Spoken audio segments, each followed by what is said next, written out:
I'm Frank Marcus of Motor Trend, and I'm here just outside the General Motors Proving Grounds in Milford, Michigan with the newest Corvette model, the Grand Sport. The Grand Sport, in the grand scheme of things, will be replacing the Z51 performance package, actually. Only it's kicking it up several performance notches by incorporating a bunch of Z06 parts. Basically the wheels and tires and brakes, the wider bodywork, the front splitter, all that kind of stuff is Z06. Still the steel frame, still the LS3 engine, although if you get the manual transmission, the LS3 engine is built alongside the hand-built engines, the LS9 and the LS7 in Wixom, and it's handmade also with a dry sump oiling system. The dry sump, of course, adds about 15 psi of oil pressure under most conditions and really works a lot better when the car is generating the 1G cornering that's now capable of with the bigger wheels and tires. The car I've got here has the Heritage package, which buys you the de rigueur Grand Sport stripes and also some embroidery on the seats.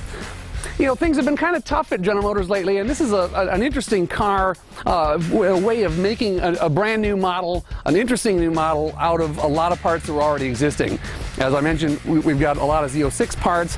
The only thing we actually had to tool new was this front fender with the twin gill cove detail, and actually on the convertibles, the rear quarters. The Grand Sport allows people to have the look of the Z06, but get open air, either a full convertible or with the removable targa top. And a little bit less, extreme performance, although still incredibly high performance, actually. 430 or 436 horsepower with the performance exhaust, which everyone kind of thinks most everybody will pick on this car because it does sound really terrific.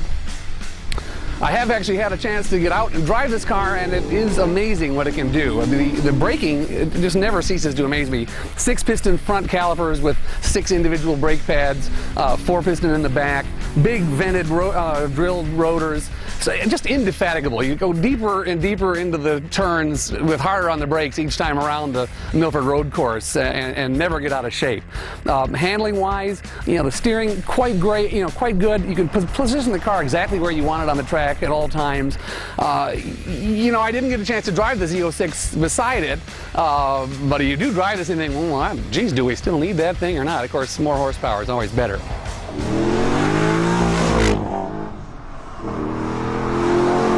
Another really cool feature that's available on all manual transmission Corvettes for 2010 is a launch control system. And I think it's about the nicest one I've tried. Basically, to set it up, you just press the traction control button twice. You put your foot on the floor, put it in first gear, pop the clutch, leave your foot on the floor, and the engine control system revs the engine to about 4,000 and holds it there and meters out the power, dithers the engine to make the best use of the available traction. So it's always sort of sensing what the traction is and optimizing for it.